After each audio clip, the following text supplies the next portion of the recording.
May 1945 brought Germany's surrender and the end of World War II in Europe, but another war had already begun. A secret race between former allies sprinting across occupied Germany, hunting the same prize: Hitler's scientists. Weeks before surrender in March 1945, agents from the Combined Intelligence Objectives Subcommittee made an accidental discovery at Bonn University that would change everything. Hidden in a toilet, they found the Ozenberg list, a complete catalog of scientists and engineers who had been put to work for the Third Reich, names and specialties laid out like a shopping list for the future of warfare. What the Americans realized immediately was staggering. Germany had developed weapons and technology the Allies couldn't match, rockets that flew faster than sound, jet aircraft decades ahead of anything the U.S. had, nerve agents never conceived in Allied laboratories, biological weapons designed to spread epidemics. The Pentagon's conclusion was brutally simple: we need these weapons for ourselves. Between 1945 and 1959, more than 1,600 German scientists, engineers, and technicians were secretly brought to the United States under a program code named Operation Paperclip. The name coming from the paperclips Army intelligence officers literally attached to the files of scientists they wanted. Those paperclips were signals to investigators, meaning, don't look too closely. This guy is one of ours. President Harry Truman gave explicit orders when he approved the program in September 1946. No members of the Nazi Party, no active Nazi supporters, and the scientists brought to America must have clean records. His orders were completely ignored. What followed was one of the most elaborate cover-ups in American history. With files sanitized, war crimes erased, and SS memberships disappearing from official records, concentration camp overseers became respectable American citizens. Human experimenters received government paychecks, and the American public was told a simple story. These were the good Nazis, scientists who had no choice, men who were just doing their jobs. The truth painted a different picture. SS officers who had murdered thousands received new identities and comfortable lives in Texas, Alabama, and New Mexico, while doctors who had conducted lethal experiments on concentration camp prisoners were given laboratories and research grants. Production managers who had worked slave laborers to death helped build the rockets that took Americans to the moon. Japan's surrender in August 1945 didn't stop the program despite the initial justification being to finish the war against Japan. The new justification was the Cold War, with the Soviet Union recruiting German scientists by the thousands, and the reasoning became simple: better to have Nazis working for us than for them. Files marked with paperclips moved through the system with minimal scrutiny as Army Counterintelligence Corps agents who questioned the backgrounds of certain scientists were overruled by their superiors. State Department officials who raised concerns about war crimes were told the matter was handled, and Justice Department investigators hunting Nazi war criminals across the globe had no idea the U.S. government was employing the very men they sought. Top-secret classification at the highest levels kept the program hidden from congressmen and the American people. When journalists from the New York Times and Newsweek broke the story in 1946, government spokesmen assured the public that extensive vetting had been conducted and none of these scientists had been complicit in Nazi atrocities. That was a lie, and the men who told it knew it was a lie because the files they had sanitized, the records they had destroyed, and the crimes they had erased were all documented in classified archives. The paperclips on those folders weren't just bureaucratic markers, but permission slips for murderers, tickets to America for men who should have faced the gallows.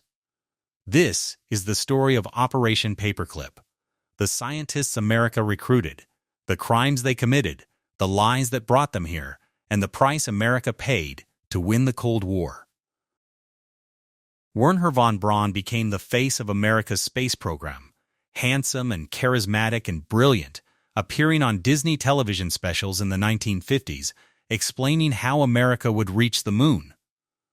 Collier's magazine published his articles about space stations and Mars missions, and when the Soviet Union launched Sputnik in 1957, von Braun's team launched America's first satellite, Explorer 1, and restored national pride. By 1969, his Saturn V rocket took Neil Armstrong and Buzz Aldrin to the lunar surface. Death came in 1977, with von Braun lauded as an American hero. The National Academy of Engineering inducted him in 1967. President Gerald Ford gave him the National Medal of Science in 1975. And a lunar crater bears his name. By every measure, he was one of the most successful immigrant scientists in American history. He was also an SS officer who used slave labor from concentration camps to build weapons that killed thousands.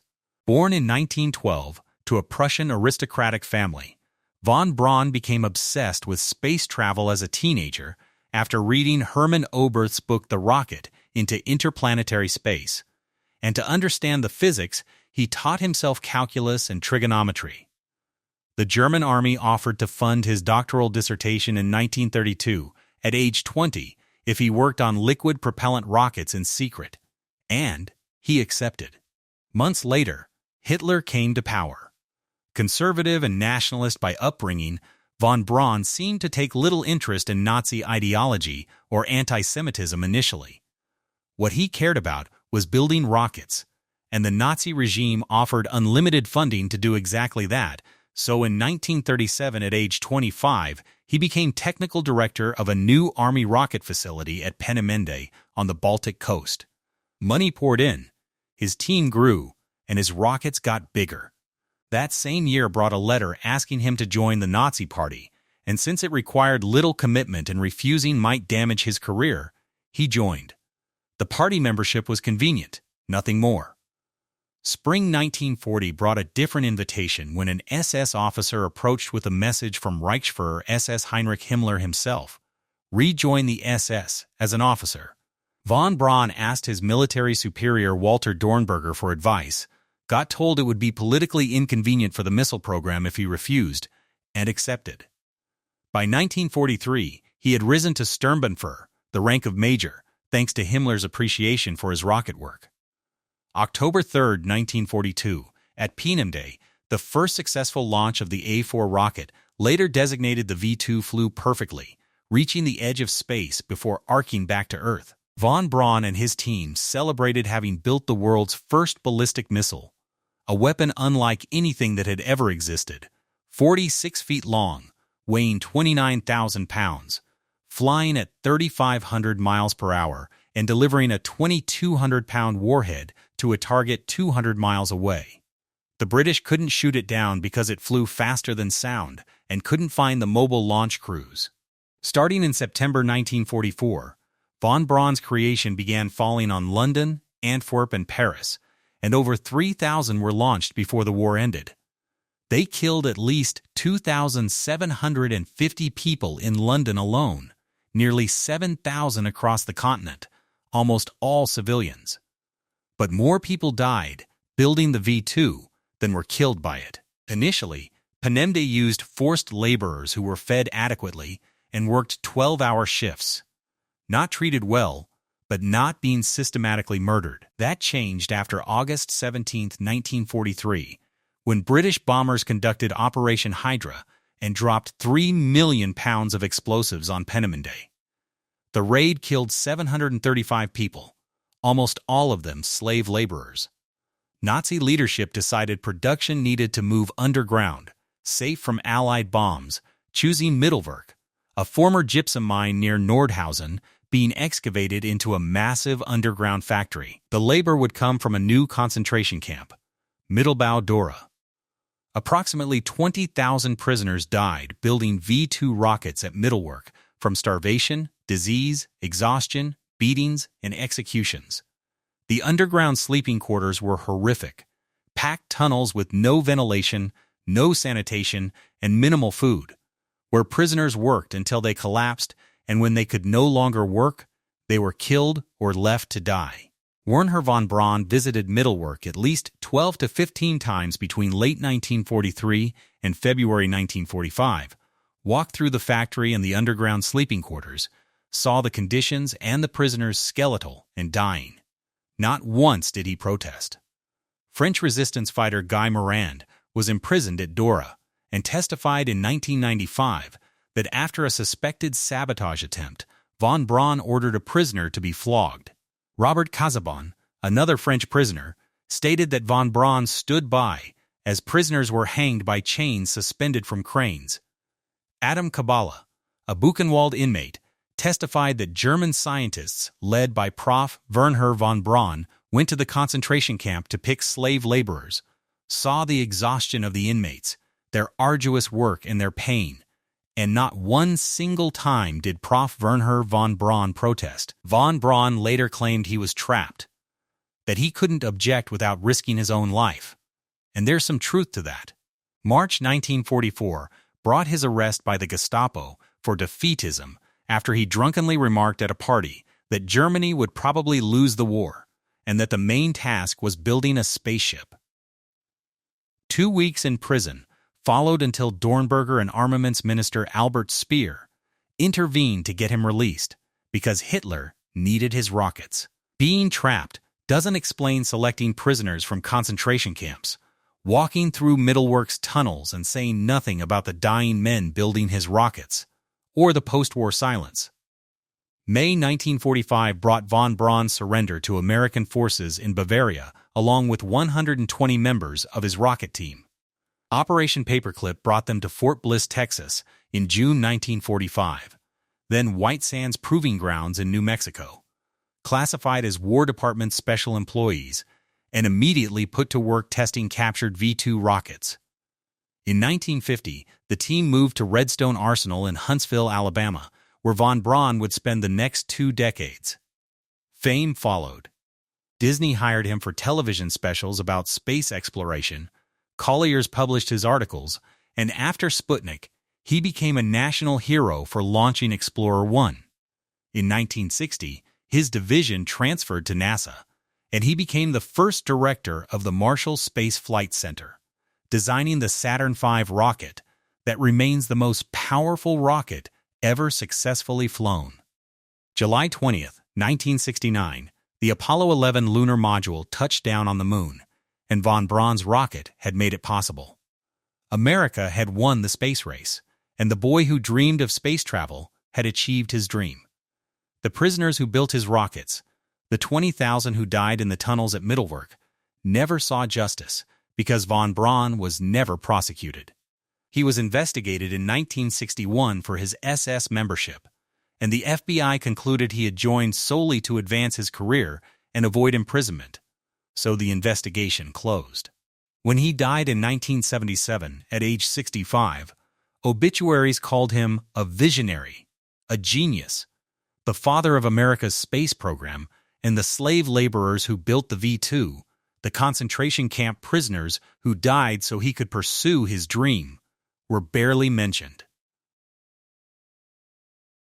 Hubertus Strughold never achieved von Braun's fame, but within the aerospace community, he was revered as the father of space medicine who pioneered research on how the human body responds to the extreme conditions of spaceflight. His work developed insights into high-altitude survival, zero-gravity effects, and astronaut endurance that became the foundation of NASA's space medicine program and helped keep American astronauts alive. That knowledge came from watching people die. Born in 1898, Strughold earned his medical degree in the 1920s and got into the emerging field of aviation medicine, won a Rockefeller Foundation fellowship, and traveled to the United States in 1928, conducting research at the University of Chicago and Case Western University.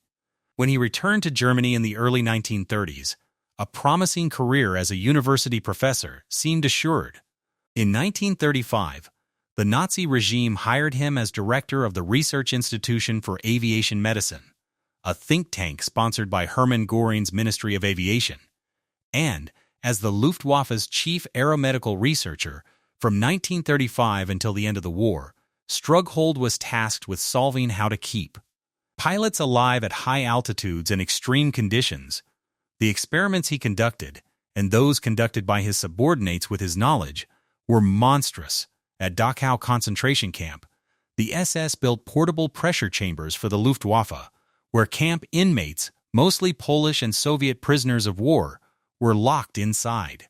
The interior air pressure could be altered to simulate the effects of high-altitude flight without oxygen.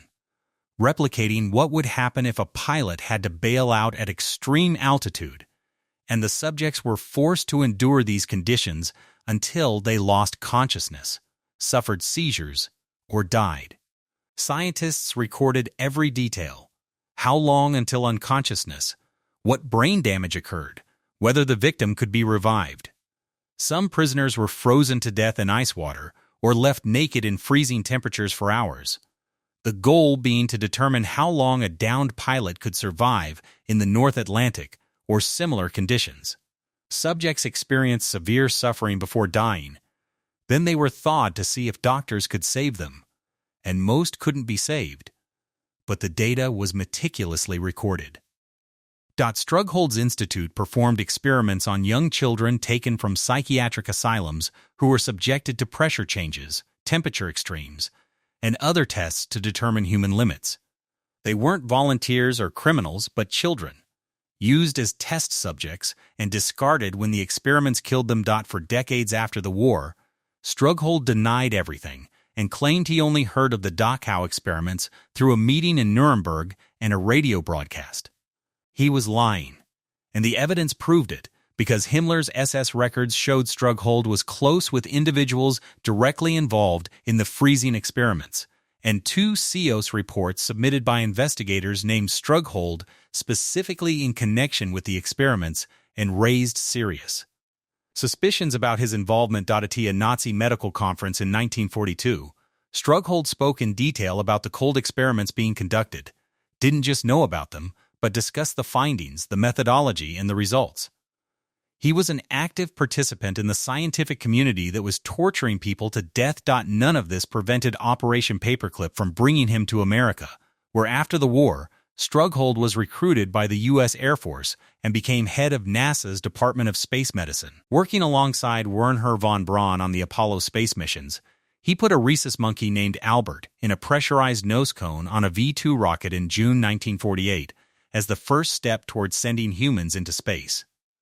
Albert died, but the experiment provided crucial data. Strughold's research helped develop spacesuits, life support systems, and medical protocols that protected American astronauts, and his principles of space medicine are still in use today. The knowledge he brought to America, the insights into human endurance under extreme stress, came directly from his involvement in experiments that tortured prisoners to death. In 1963, the Space Medicine Association began giving an annual award in his honor, the Hubertus Strughold Award, becoming the most prestigious recognition in the field of space medicine. For 50 years, top physicians and scientists received this award, presented in the name of a man who had overseen experiments on children from psychiatric asylums. His colleagues loved him, his students respected him, and many found it impossible to believe that this kind, brilliant man could have participated in Nazi atrocities. When accusations surfaced, they defended him, saying he was old, his memory wasn't perfect, and he couldn't have known what was happening at Dachau. The evidence said otherwise, and as more documentation emerged in the 1970s and 1980s, his defenders had fewer excuses. In 1995, following protests from Holocaust survivors and Jewish organizations, the Hubertus Strughold Aeromedical Library at Brooks Air Force Base in Texas was renamed, and his name was stripped from the building, though his portrait reportedly still hangs there. In 2006, the International Space Hall of Fame removed him as a member, and the award that had borne his name for 50 years was renamed. The father of space medicine was finally being held accountable, decades after his crimes. But he never faced a courtroom, was never prosecuted, and lived in San Antonio, Texas, honored and respected until his death in 1986 at age 88. The children from the psychiatric asylums, the Russian prisoners frozen to death in Dachau, and the Polish POWs who died in pressure chambers got no justice, while Strughold got a comfortable retirement and an obituary that praised his contributions to aerospace medicine. The knowledge he brought to America helped win the space race, and the price was paid by people whose names we'll never know, who died screaming in ice water or gasping in pressure chambers, whose suffering became data points in research papers that helped put Americans on the moon. Kurt Blom's official title suggested he was working to cure cancer, to advance medical science, to help people as Deputy Reich Health Leader and Plenipotentiary for Cancer Research in the Reich Research Council. That wasn't what he was doing. Blom was developing biological weapons to kill as many people as possible, born in 1894 and becoming a high-ranking Nazi scientist whose real expertise was virology and weaponizing disease. His actual job, hidden behind the cancer research title, was running the SS biological warfare program with a goal that wasn't curing cancer but causing it, infecting healthy people with viruses that would give them cancer, and studying carcinogenic substances that could be deployed as weapons. He headed an institute that developed biological warfare agents specifically designed to attack the United States with comprehensive plans, epidemic pathogens to infect humans and animals, plant pests to destroy crops, and diseases that could spread rapidly through civilian populations. His experts advocated a multi-pronged biological attack on America that would cripple the country through simultaneous outbreaks. The experiments to develop these weapons were conducted on concentration camp prisoners. At Mauthausen concentration camp in Austria, Blom's biological warfare organization conducted lethal experiments on 1,700 inmates who were infected with various diseases to study transmission rates, symptoms, and mortality. They weren't treated or saved, but observed until they died. And then, the data was recorded. At Dachau and Buchenwald, prisoners were deliberately infested with lice carrying typhus while scientists studied how the disease spread, how quickly it killed, and what conditions produced the highest mortality rates. The goal was to determine the most effective way to cause an epidemic in an enemy population, and hundreds died in these experiments. In 1943, Blom proposed an even more ambitious plan, dropping infected mosquitoes from airplanes to spread malaria across targeted populations where the insects would be bred to carry the disease, released over enemy territory, and allowed to spread the infection naturally. Mass casualties with no obvious source, difficult to trace, and impossible to stop once started. Blom also collaborated with Japan's Unit 731, the biological warfare division that was conducting even worse experiments in China, testing plague, anthrax, and other diseases on live prisoners, and Blom's organization shared research and coordinated efforts to develop weapons that both Axis powers could use. When the war ended and Allied forces captured Blom, he was interrogated by American intelligence officers and admitted to numerous medical atrocities, explained his research, his experiments, and his goals.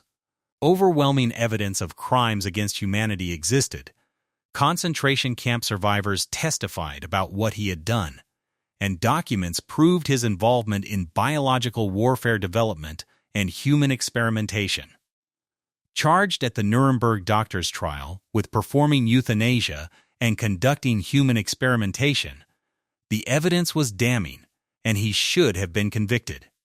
Instead, he was acquitted. The acquittal was mysterious at the time, because how could a man with documented involvement in lethal human experiments, with personal admissions to war crimes, walk free from Nuremberg? Many suspected American intervention, and they were right. Representatives from Camp Detrick, Maryland, the center of America's biological warfare program, interviewed Blom about germ warfare shortly after his acquittal because they wanted his knowledge. They wanted to know what the Nazis had developed, what worked, what didn't, and what America should pursue. And Blom's expertise in creating epidemics, his understanding of how to weaponize disease, was too valuable to waste on a hanging. In 1951, the U.S. Army Chemical Corps hired him under Project 63, one of Operation Paperclip's successor programs, and he went to work on top-secret chemical and biological warfare projects that remain classified to this day. His personnel file made no mention of his involvement in human experimentation, and the concentration camp experiments, the 1,700 deaths at Mauthausen, and the typhus studies at Dachau and Buchenwald were all erased from his official record. When his Nazi past began surfacing and questions were asked, the U.S. government quietly sent him back to West Germany, where he wasn't prosecuted. wasn't punished, but was simply transferred to continue his work for Western intelligence agencies conducting pharmaceutical and chemical research away from public scrutiny. Blom remained active in right-wing German politics, joining the German Party and working with former Nazis who shared his ideology, and lived comfortably, respected in certain circles, until his death in 1969, at age 75. The prisoners at Mauthausen, who were infected with diseases and left to die, the Dachau inmates deliberately infested with typhus-carrying lice, and the people who would have died if his mosquito plan had succeeded got no justice. The American government that claimed to stand for freedom and human rights employed the man who tortured them, paid him to develop new ways to kill, and helped him escape accountability. The irony is brutal, because America fought a war against Nazi Germany partly because of the regime's atrocities, the human experiments, the concentration camps, and the systematic murder. Then America hired the men who conducted those experiments, gave them laboratories and research funding, and asked them to develop similar weapons for the United States. Blom's work for the U.S. Army Chemical Corps is still classified, so we don't know what he developed, what weapons he designed, or what experiments he conducted on American soil, because the files remain sealed. But we know he worked on biological and chemical warfare for more than a decade after Nuremberg, employed by the same government that prosecuted other Nazis for crimes he had also committed. That's the real legacy of Operation Paperclip. Not just that America recruited Nazis, but that America became complicit in the very crimes it claimed to oppose. Arthur Rudolph never became a household name like Wernher von Braun, but his contribution to the Apollo program was just as critical as the manager of the Saturn V project, who oversaw development of the rocket that took astronauts to the moon. NASA awarded him the Distinguished Service Medal in 1969 for his work, and he was, by all accounts, a brilliant engineer and effective manager. He was also the operations director for V2 production at Mittelwerk, where approximately 20,000 slave laborers died building rockets. Born in 1906 to a farming family in Germany, Rudolph became interested in rocketry in the late 1920s, joined the German Rocket Society, and eventually went to work for the military rocket program. By 1943, as the V2 approached production readiness, Rudolph was put in charge of manufacturing. August 1943 brought British bombers striking Panemde during Operation Hydra, destroying facilities and killing hundreds, and the Nazi leadership decided V2 production needed to move underground where Allied bombs couldn't reach it. Mittelwerk, a former gypsum mine near Nordhausen being converted into a massive underground factory, was chosen, and Rudolph was given the job of moving equipment from Panemde to Mittelwerk and setting up the production lines. The labor force would come from Mittelbau-Dora concentration camp. Rudolph worked under Albin Sawatzky, who decreed that 50 V2 rockets must be produced in December 1943. But given the labor shortages and parts issues, Rudolph barely managed to produce 4 rockets that month, and all 4 were later returned from Panemde as defective. Production ramped up slowly through 1944, as more prisoners arrived and the assembly lines were refined. The conditions at Mittelwerk were apocalyptic because the underground factory was carved into a mountain with 2 parallel tunnels each a mile long, connected by dozens of cross tunnels. Prisoners worked 12-hour shifts in the tunnels with minimal light, no ventilation, constant dust, and brutal overseers. And when the above-ground concentration camp wasn't ready, prisoners were forced to sleep in the tunnels themselves in chambers even more horrific than the factory floors.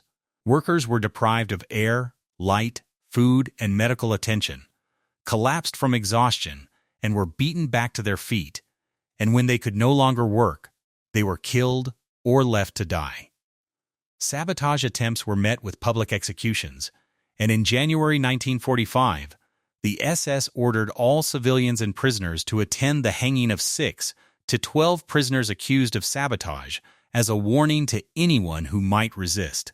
Rudolph visited the factory constantly because as operations director, he walked through the tunnels, inspected the production lines, and checked on progress. He saw the prisoners skeletal and dying, saw the conditions, and knew what was happening, and witnesses later testified that Rudolph's workers were among the most brutally treated, that the pressure to meet production quotas resulted in prisoners being worked literally to death. More people died building V-2 rockets than were killed by them in combat, and that mathematical horror captures the entire insanity of the program. The V-2 was a terror weapon with limited military value, killing perhaps 7,000 people total. While building it killed at least 20,000, possibly more, in the tunnels at Mittelwerk alone. When the war ended, Rudolph surrendered to American forces along with the rest of von Braun's rocket team, and Operation Paperclip brought him to the United States, where he went to work developing missiles for the U.S. Army. Working on the Pershing missile program, he eventually became a key figure at NASA, and his management of the Saturn V project was considered exemplary, delivering the rocket on time and on budget. For nearly 40 years, Rudolph lived in Huntsville, Alabama, a respected member of the community who raised a family, paid his taxes, and attended church. His colleagues knew him as thorough, competent, and dedicated, and his Nazi past was known to the government but hidden from the public. That changed in 1982 when the Justice Department's Office of Special Investigations began investigating him, and the OC had been created to hunt down Nazi war criminals living in the United States. As investigators dug through captured German records, Rudolph's name kept appearing in documents about Mittelwerk. Between 1982 and 1983, Rudolph was interrogated 3 times and confronted with evidence that he had joined the Nazi Party in 1931, that he had become an SS captain in 1940, and that he held Nazi Party card number 193418.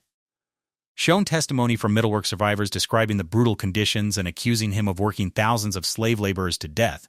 Rudolph was 77 years old, had been an American citizen since 1954, and had lived in the United States for nearly 4 decades. And now, the Justice Department was threatening to revoke his citizenship, put him on trial, and deport him. On November 28, 1983, Rudolph signed an agreement leaving the United States voluntarily and renouncing his American citizenship, and in exchange, he would not be prosecuted. His wife and daughter would keep their citizenship, and his retirement benefits and Social Security would remain intact, but he signed the agreement, he later claimed, under duress and fearing for the welfare of his family.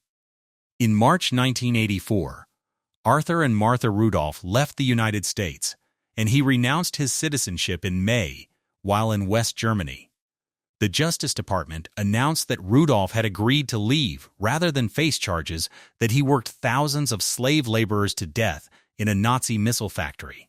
West Germany protested to the U.S. State Department because Rudolph was now stateless, having renounced American citizenship without having German citizenship, and between April 1985 and March 1987, German authorities investigated whether to prosecute him or grant him citizenship.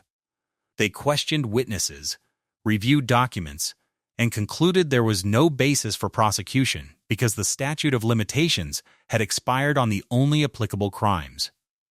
Rudolph lived in Hamburg until his death in 1996 at age 89 and kept his NASA pension paid by American taxpayers. Some members of von Braun's old rocket team set up an old-timers defense fund for Rudolph and petitioned President Reagan to restore his citizenship and welcome him back in honor, and Senator Jeremiah Denton of Alabama supported Rudolph until the FBI assured him that Rudolph's history is such that there is no question that he is a war criminal. The transcript of Rudolph's OC testimony, which reportedly includes his admissions, remains sealed as part of the agreement he signed, so the American public never got to hear what he admitted in those interrogations.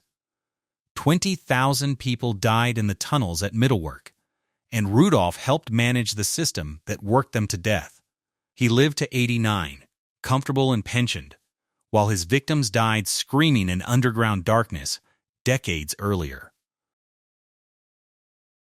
The system that brought Nazi war criminals to America wasn't an accident, but deliberate, organized, and executed at the highest levels of the U.S. military and intelligence apparatus, and Operation Paperclip had a structure designed specifically to bypass President Truman's explicit orders and sanitize the records of men who should have been prosecuted. July 20, 1945, the Joint Chiefs of Staff established the first secret recruitment program called Operation Overcast, officially to help defeat Japan and aid post-war military research. But when Japan surrendered in August, the program didn't stop. In November 1945, Overcast was renamed Operation Paperclip by Ordnance Corps officers who attached paperclips to the folders of rocket experts they wanted to employ.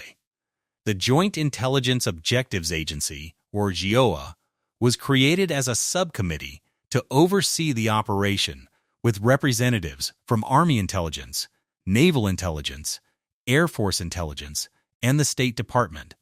They reviewed dossiers on hundreds of German scientists and engineers, determined who was useful, and managed their recruitment and placement in American facilities. The paperclip system was simple and sinister because when JIOA officials identified a scientist they wanted, they literally attached a paperclip to the top of his security dossier. That paperclip was a signal to investigators, meaning, give this file only the most cursory review. Don't look too closely, and this guy is one of ours. Most of the scientists were Nazi Party members.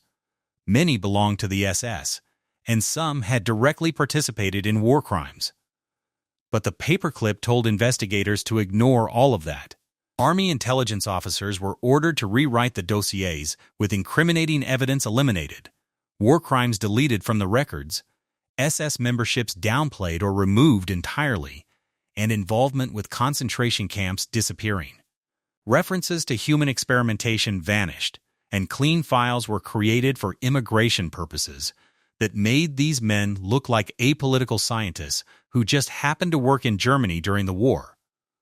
The sanitization was systematic because officers at the JIOA knew exactly what they were doing, and internal documents show they were fully aware these men had Nazi backgrounds, that some had committed atrocities, and that bringing them to America violated Truman's directive. They did it anyway because they believed German scientific knowledge was crucial to winning the Cold War. President Truman had signed the order in September 1946, explicitly forbidding the recruitment of Nazi Party members or active Nazi supporters, and his directive was clear. Only scientists with clean records could be brought to the United States. For 16 months before officially approving the program, Truman was indecisive and uncomfortable with the idea of employing former enemies. But the Office of Strategic Services and the JIOA simply bypassed his order because they believed the intelligence these scientists possessed was too valuable to lose, that the Soviet threat was more important than prosecuting war crimes, and that the ends justified the means. Years later in 1963, Truman recalled that he wasn't reluctant to approve paperclip, that because of relations with the Soviet Union, this had to be done and was done, though whether he knew his orders were being ignored at the time remains unclear. State Department and Pentagon background files on the recruited scientists mentioned war crimes, and officials knew about concentration camp involvement, human experimentation, and use of slave labor because this information existed in classified archives. It was known, but when journalists or the public asked questions, government spokesmen denied that any war criminals had been recruited. In 1946, after the New York Times and Newsweek broke news about Operation Paperclip, government officials assured the American public that extensive vetting had been conducted, and these were the good Nazis, they said, scientists who had no choice but to work for Hitler, and men who were never personally involved in atrocities. It was a propaganda campaign carefully constructed to hide the truth.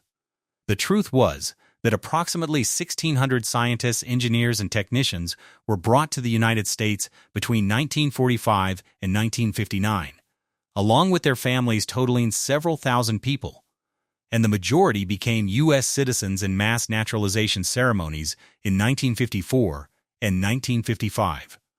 They were placed in military facilities, universities, and private companies across the country. The Army brought the most scientists, followed by the Air Force, then the Navy, and others went to the Commerce Department and defense contractors.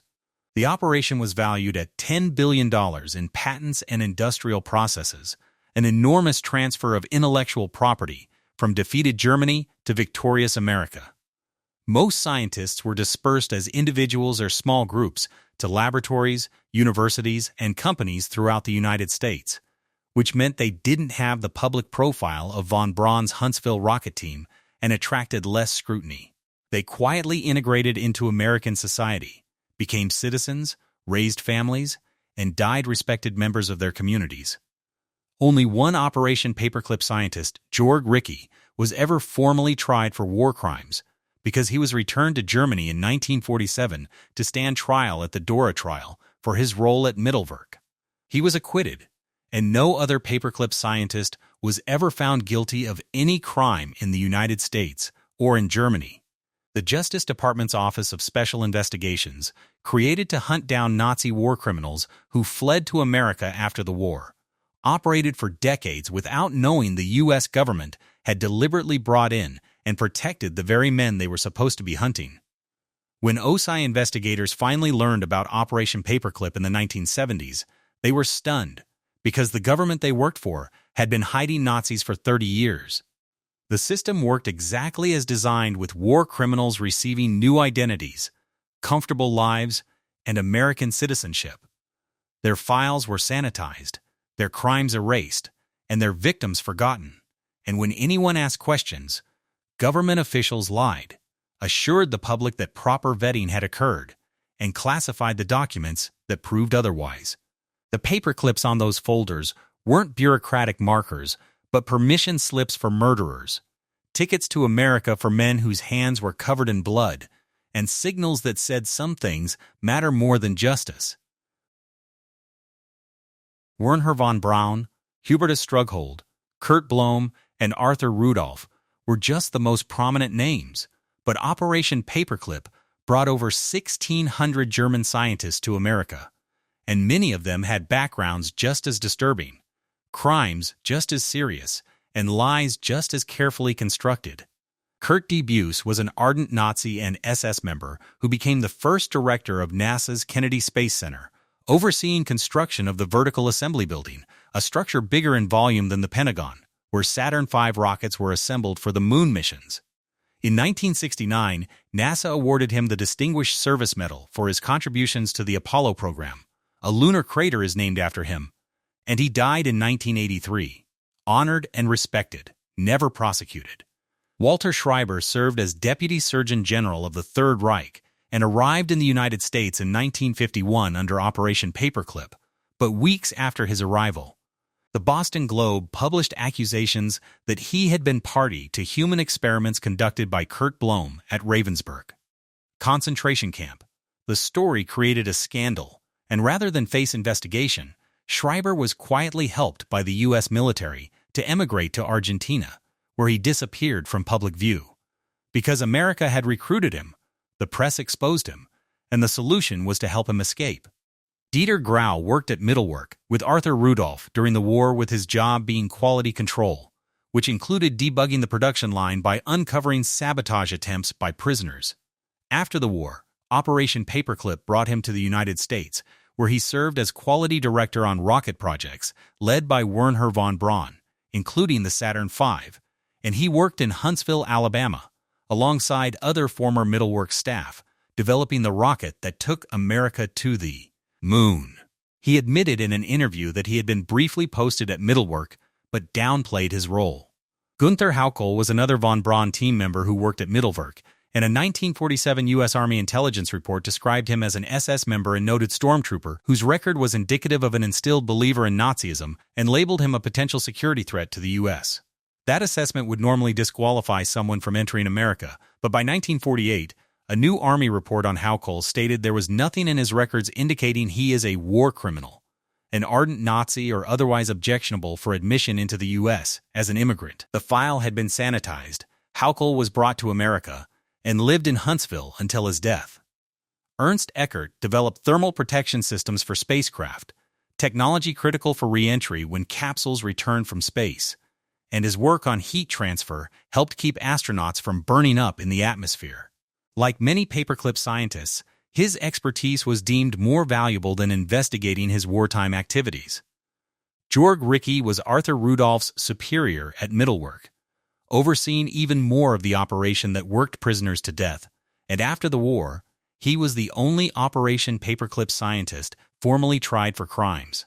In 1947, he was returned to Germany to stand trial at the Dora trial, was acquitted because the bar for conviction was evidently very high, and Ricke cleared it, returning to a comfortable post-war life.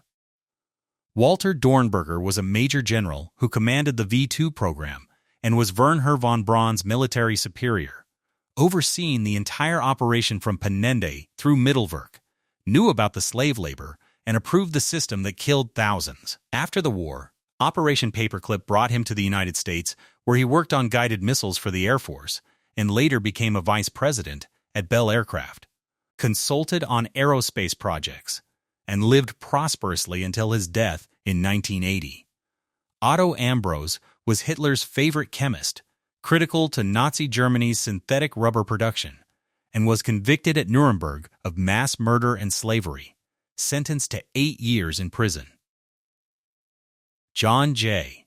McCloy, president of the World Bank, left his position to become U.S. High Commissioner in Germany and released the majority of convicted Nazi war criminals from Landsberg prison, and Ambros was freed in 1951 after serving only 3 years.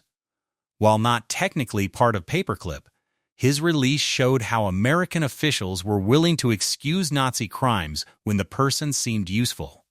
The list goes on, with Theodore Benzinger inventing the ear thermometer and receiving a glowing obituary in the New York Times when he died with no mention of his Nazi past. Siegfried Niemeyer worked on advanced aircraft. Hans von Ohain helped develop the turbojet engine, and all were brought to America, all given new lives, all their pasts carefully hidden. These men weren't anomalies, but the system working as designed, because the paperclip on their folders meant their expertise mattered more than their crimes. It meant America wanted what they knew more than it wanted justice for what they'd done. The World Jewish Congress tried to track down survivors of Mittelwerk in 1985, placing newspaper advertisements asking anyone who had been imprisoned there to come forward because they wanted witnesses who could testify about what Rudolph, Haukohl, Grau, and others had done. Some survivors responded, but by then most of the paperclip scientists were old men, protected by their American citizenship, shielded by classified files, and defended by colleagues who insisted they were just scientists doing their jobs.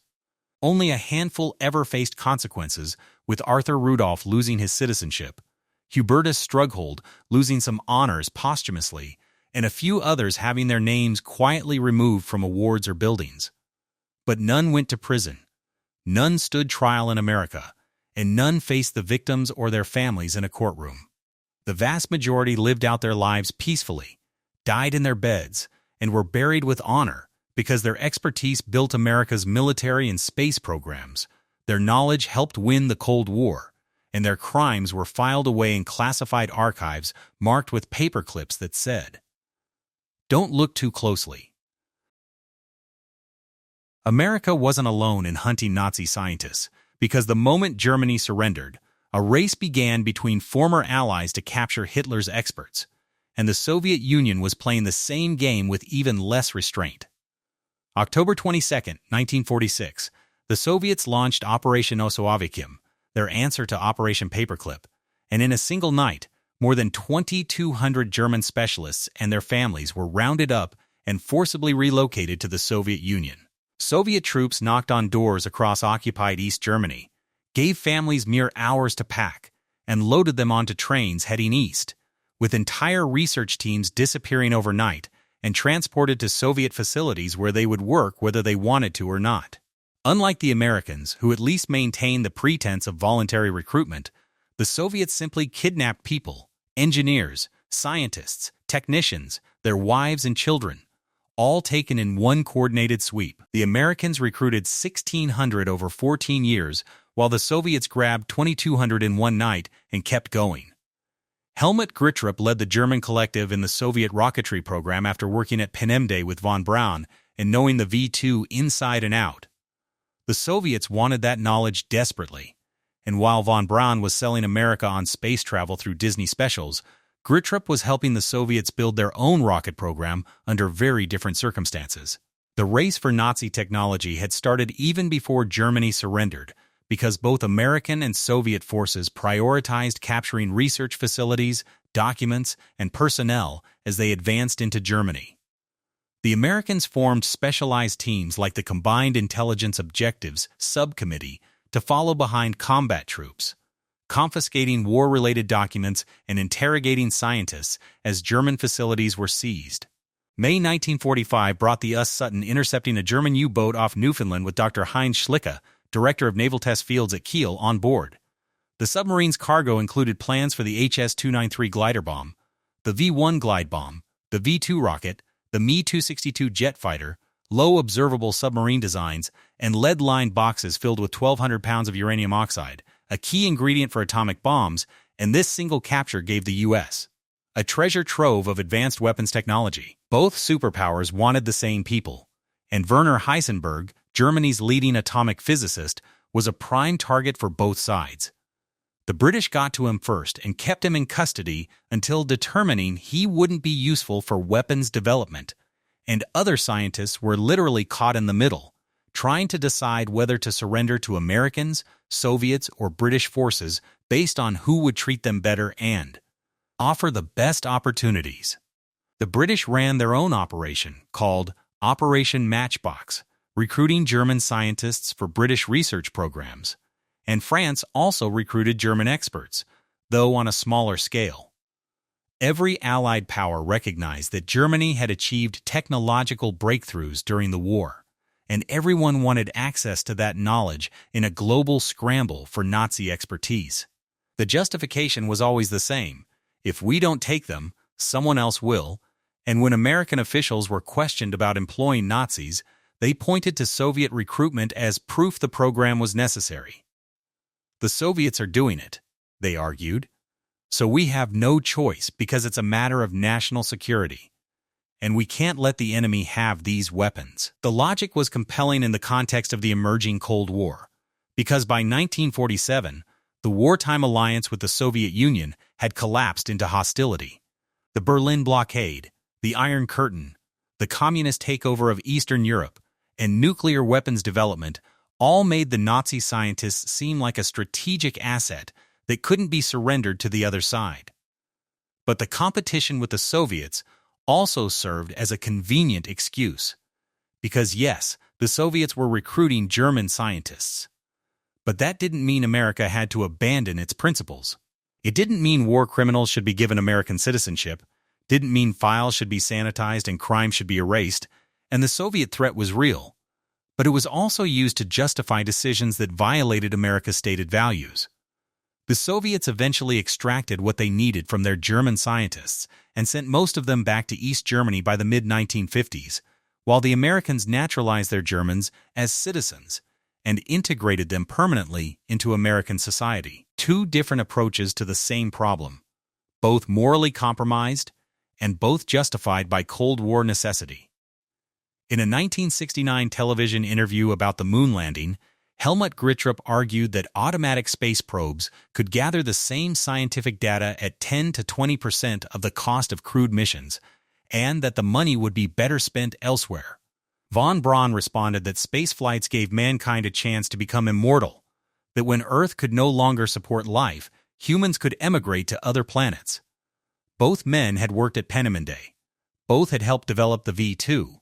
Both had seen the slave labor camps, and both ended up on opposite sides of the Cold War, with their expertise exploited by rival superpowers who cared more about technological advantage than about the atrocities they'd witnessed or participated in.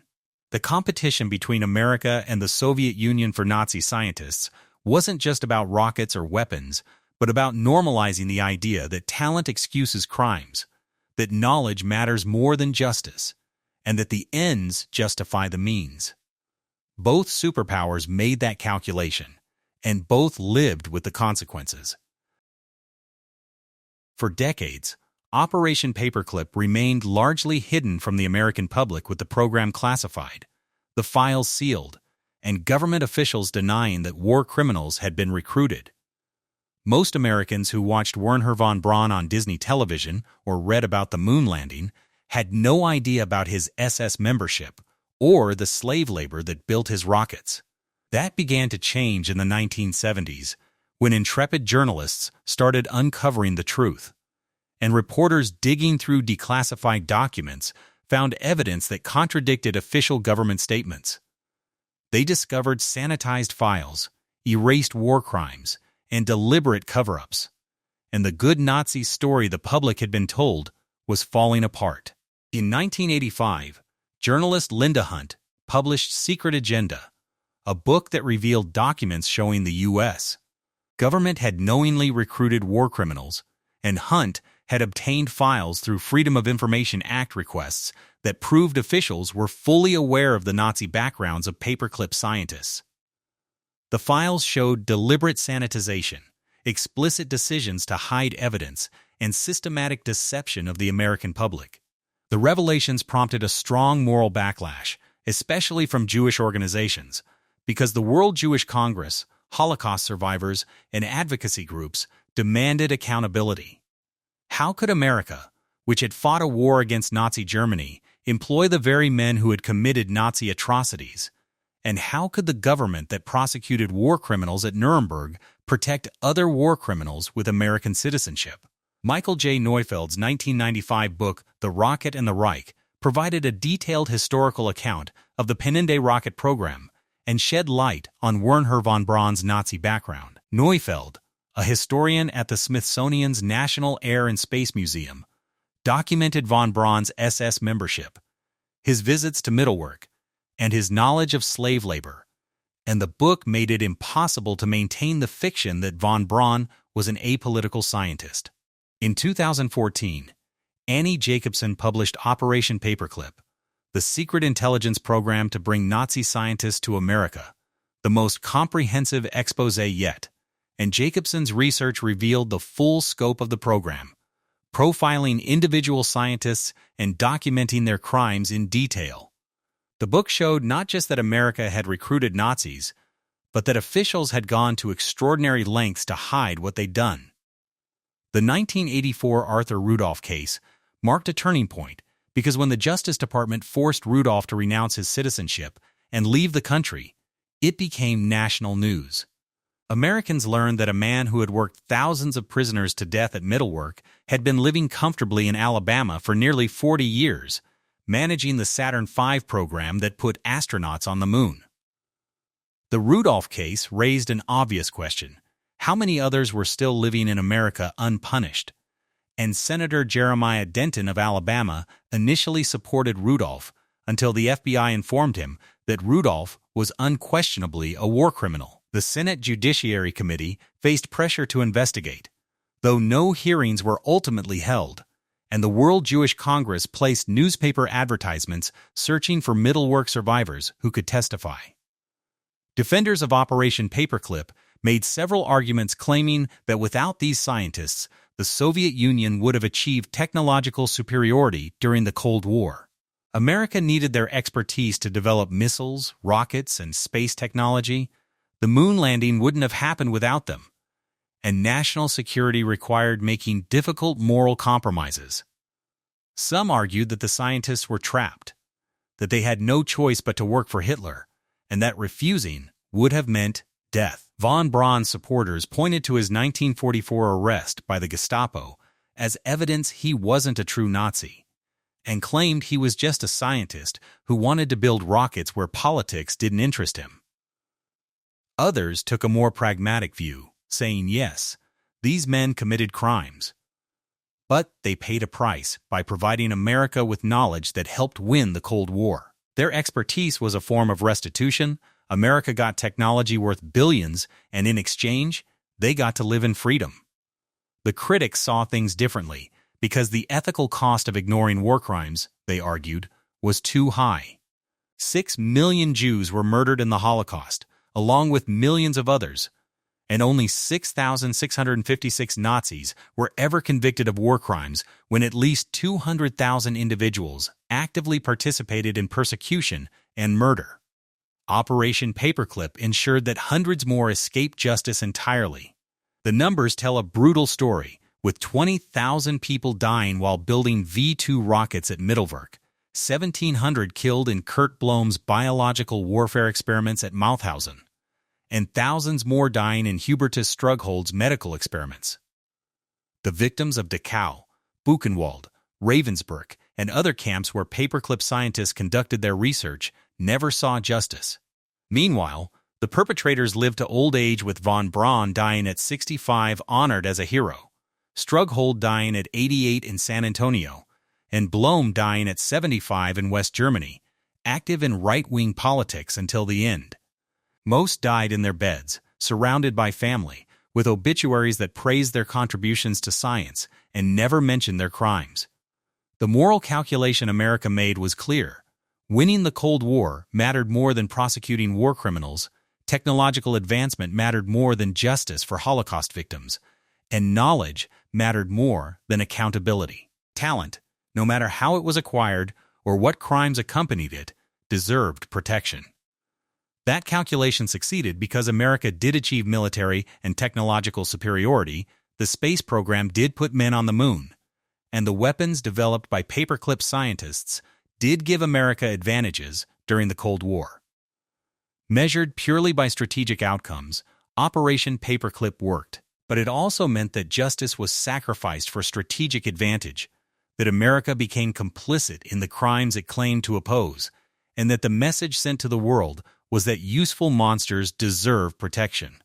The Holocaust survivors who watched Nazi scientists receive American citizenship, honors, and comfortable retirements while their families' murderers went unpunished learned a bitter lesson about what America truly valued. The moral reckoning with Operation Paperclip is still incomplete because some scientists lost honors posthumously, some names were removed from buildings and awards. But the fundamental compromise was never addressed. America wanted what these men knew more than it wanted to punish what they'd done. And that calculation shaped the post-war world. July 20th, 1969. Neil Armstrong stepped onto the lunar surface, and America won the space race. But the Saturn V rocket that carried Apollo 11 to the moon was designed and managed by men who had built weapons for Adolf Hitler. The mission control centers were staffed by engineers who had learned their trade at Peenemünde and Middelburg, and the life support systems keeping astronauts alive were developed using knowledge gained from experiments that killed concentration camp prisoners. America achieved something magnificent that day, a technological triumph that seemed to validate everything the nation stood for: innovation, courage, the pioneer spirit, and reaching for the impossible. But the foundation of that achievement was built on mass graves. What America gained from Operation Paperclip is undeniable because the Saturn V remains the most powerful rocket ever successfully flown. And military technological superiority gave the United States decisive advantages throughout the Cold War. Intercontinental ballistic missiles, advanced aircraft, and chemical and biological weapons research all benefited from German expertise, and the defense industry generated trillions of dollars in contracts over subsequent decades. The unquestioned military and economic supremacy America enjoyed in the post-war era owed a debt to the scientists Operation Paperclip brought here. The space program became America's greatest source of national pride, where the moon landing inspired a generation in satellite technology, revolutionized communications, weather forecasting, and navigation. GPS, which billions of people use daily, descended directly from rocket and satellite programs these scientists helped develop. But what America lost in the bargain is harder to quantify and impossible to ignore. The moral high ground vanished because America had prosecuted Nazi war criminals at Nuremberg, establishing the principle that following orders doesn't excuse atrocities and that individuals are accountable for crimes against humanity. Then, America hired men who had committed those exact crimes and erased their records. And the message was clear. The Nuremberg principles apply to Nazis we don't need, but useful Nazis get American citizenship. Justice for Holocaust victims was sacrificed as survivors watched men who had overseen concentration camps, conducted human experiments, and murdered thousands receive honors and comfortable lives in America. The slogan "Never Again" became "Unless we need you," because talent mattered more than crimes, and knowledge mattered more than accountability. The precedent set by Operation Paperclip echoed through subsequent decades, because if useful scientists deserve protection despite committing atrocities, what about useful intelligence assets? Useful military advisors, or useful anti-communist dictators? The calculation that strategic value excuses moral crimes became a template for Cold War foreign policy.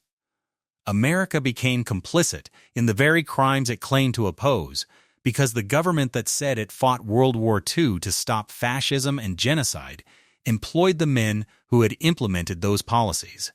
The nation that presented itself as the defender of human rights protected human rights violators when they possessed valuable knowledge.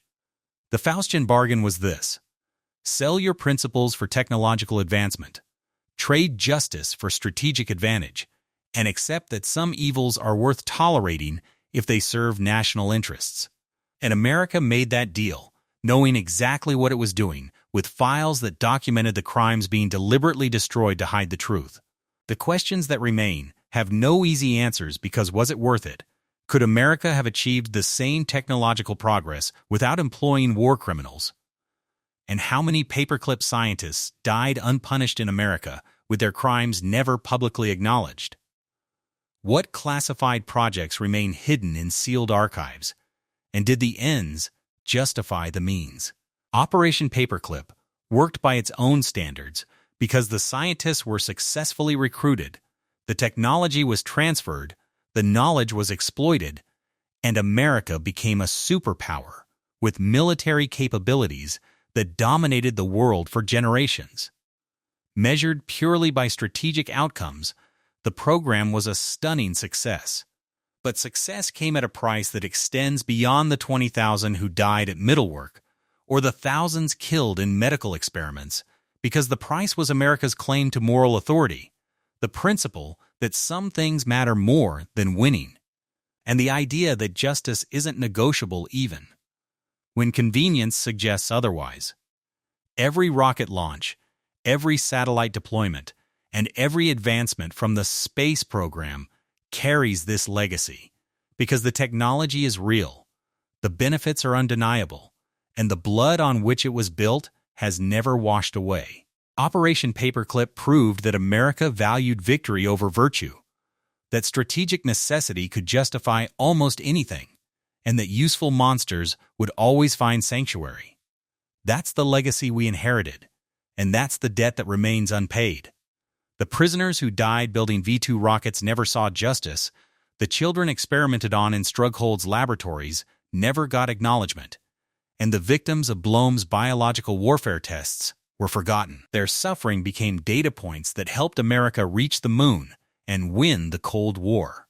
And the men who caused that suffering died, honored, respected, and celebrated as heroes of American science and technology.